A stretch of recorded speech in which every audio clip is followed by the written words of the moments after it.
Type देख लिया, हम यूनिट के अलग अलग सिस्टम देखेंगे। जैसे कि यदि हम अपनी कंट्री की बात करें तो हम जो लेंथ मेजर करते हैं वो मीटर किलोमीटर में होती है, राइट। टाइम मेजर करते हैं वो सेकंड में हो सकता है यूनिट जो हम लिखते हैं। लेकिन ब्रिटिश सिस्टम की यदि हम बात करें, ब्रिटेन में बात करें, तो वहाँ पे जो यूनिट चलती है लेंथ मेजरमेंट की वो फुट में होती है, ठीक है। सिमिलरली जो मास मेजरमेंट की यूनिट चलती है वहाँ पर वो पाउंड में होती है, ठीक है। तो अलग अलग कंट्रीज़ के अलग अलग पहले सिस्टम ऑफ यूनिट्स हुआ करते थे, ठीक है। बाद में फिर वो एक कर दिए गए, इंटरनेशनल सिस्टम अडॉप्ट कर लिया गया, that is called SI unit, ठीक है। तो हम पहला देखते हैं MKS unit. M stands for metre, kilogram, second, ठीक है। मीटर किसकी यूनिट हो जाएगी? लेंथ की यूनिट। तो लेंथ की यूनिट इस सिस्टम में मीटर होती है, ठीक है। वहीं यदि हम मास की यूनिट की बात करें तो मास की यूनिट होती है किलोग्राम, और टाइम की जो यूनिट होती है वो सेकेंड होती है, ठीक है। ये हमने एक स्टैंडर्ड एमकेएस सिस्टम कंसिडर किया है। जिस स्टैंडर्ड एमकेएस सिस्टम में बेसिकली ये सारी यूनिट्स होगी इन फिजिकल क्वांटिटीज की, क्लियर। यदि हम सीजीएस सिस्टम की बात करें तो सीजीएस सिस्टम में इस लेंथ की यूनिट जो है उसको हम सेंटीमीटर बोलेंगे, ठीक है। मास की यूनिट ग्राम हो जाती है और टाइम की यूनिट सेकंड हो जाती है, ठीक है। एफपीएस में देखें फुट पाउंड सेकंड में, तो जो लेंथ की यूनिट होती है वो फुट हो जाएगी, इसका शॉर्ट फॉर्म होगा एफटी, ठीक है। यहाँ पे मास की यूनिट जो है वो पाउंड हो जाएगी, जिसका शॉर्ट फॉर्म होगा एलपी। ये याद रखने वाली बात है कि पाउंड है तो पी नहीं लिखना है हमको बेसिकली, ठीक है। उसका जो रिप्रेजेंटेशन होगा सिस्टम की एफपीएस में, पाउंड के जो यूनिट होगी वो हम एलपी बोलेंगे, ठीक है। इसका नाम होगा पाउंड। और जो टाइम का यूनिट होगा वो टाइम का यूनिट क्या होता है? सेकेंड। यहाँ पे ध्यान दो, सभी में जो टाइम का यूनिट है वो सेकेंड ही, क्लियर।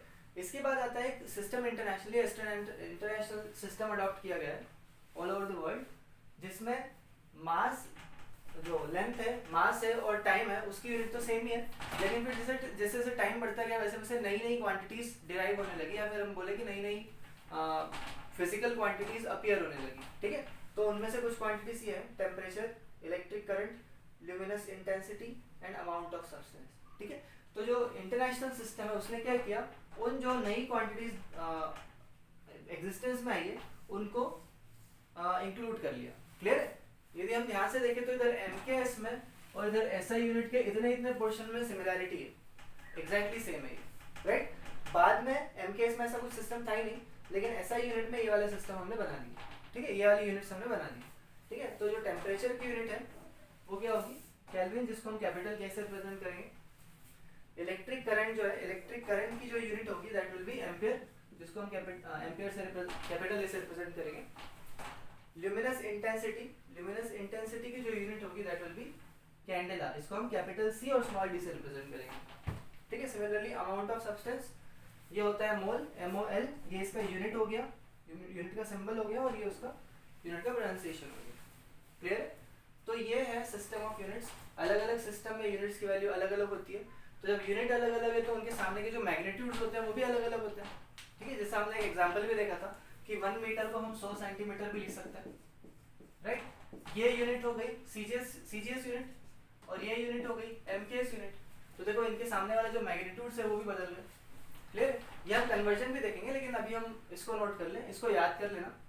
ऑल्दो ये बहुत ऑब्वियस है, लेकिन इसको ये याद होना चाहिए, कौन से सिस्टम में क्या वैल्यू होती है ये हमें पता होना चाहिए, क्लियर।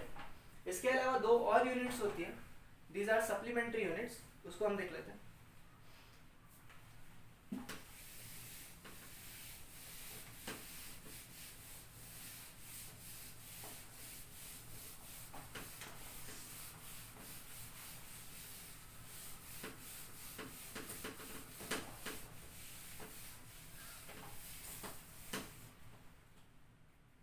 ठीक है, तो सप्लीमेंट्री यूनिट देखते क्या होती है।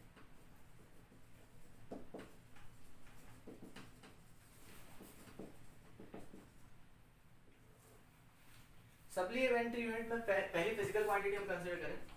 फिजिकल क्वांटिटी जो हम डिस्कस कर रहे हैं दैट इज एंगल, और I must write plane angle, जिसको हम थीटा लिखते हैं, ठीक है। ये थीटा जो है बेसिकली ये क्या होता है, ये होगा आर्क अपॉन रेडियस। आर्क भी मीटर में होगा यदि हम ऐसा यूनिट कंसीडर करें, रेडियस भी मीटर में होगा, तो इनका जो रेशियो है वो यूनिटलेस हो गया, राइट।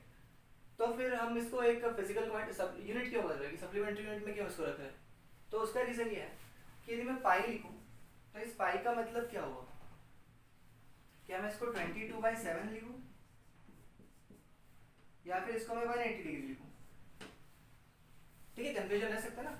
22/7 को अपन 3.14 भी बोलते हैं, और भी उसमें वैल्यूज होती है, बट 3.14 चलेगा, ठीक है। तो ये 3.14 लिखो या 180 डिग्री लिखो, इसमें कंफ्यूजन रहेगा, ठीक है। बेसिकली ये एक एंगल भी हो सकता है, यदि एंगल हुआ तो 180 डिग्री सेल्सियस लिखना पड़ेगा, 180 डिग्री लिखना पड़ेगा, और यदि एंगल नहीं हुआ, वैल्यू हुई, तो इसको 22/7 या 3.14 लिखना पड़ेगा, ठीक है। कैसे पता करें कि ये एंगल दिया हुआ है या फिर वैल्यू दी हुई है, इसीलिए ये जो प्लेन एंगल की क्वांटिटी है ये एग्जिस्टेंस में है, ठीक है। तो ऑल्दो इसका कोई क्वांटिटी, इसका कोई रेशो नहीं है, मतलब रेशो कोई यूनिट नहीं है, लेकिन फिर भी हम इसका एक यूनिट लिखेंगे, and that unit is radian. In SI system radian is the unit of plane angle, ठीक है। ये रेडियन हो गया, इसको मैं कैपिटल आर लिखता हूँ, ये उसका रेडियन का प्रोनाउंसिएशन होगा, इसका जो सिंबल होगा ये यूनिट हो गई, और यूनिट का जो सिंबल होगा that symbol will be equal to RAD, radian, ठीक है। तो यदि मेरे पास पाई रेडियन लिखा हुआ होगा, पाई रेडियन लिखा होगा, तो मैं इसको लिखूंगा 180 डिग्री। यदि मुझे सिर्फ पाई दिया हुआ होगा तो मैं इसको लिखूंगा 22/7 या फिर 3.14, क्लियर। इसी वजह से हमने इसको क्या सप्लीमेंट्री यूनिट में रखा, ठीक है। इसको एकदम एसएच नेसेसिटी इसकी धीरे धीरे अराइव हुई कि पाई में हम कंफ्यूज हो रहे थे, इस वजह से हमने इसको अलग अलग यूनिट्स, मतलब अलग अलग नेम दे दी कि पाई रेडियन में हो तो 180 डिग्री लिखेंगे, और यदि रेडियन में नहीं हुआ तो उसकी वैल्यू 3.14 होगी, समझ आ गया। इसी तरीके से एक और क्वांटिटी होती है, इसको लिख लीजिएगा। इसी तरीके से एक और क्वांटिटी होती है, ये तो होगी पहली क्वांटिटी प्लेन एंगल, दूसरी होती है सॉलिड एंगल।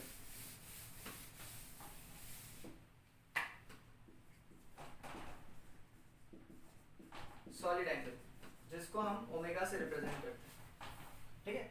अगेन ये भी यूनिटलेस क्वांटिटी होगी, इसका जो मेन इंपॉर्टेंस होगा वो हम 12th में देखेंगे, अभी तो ये सिर्फ इसको नाम याद रखें कि सॉलिड एंगल कुछ होता है।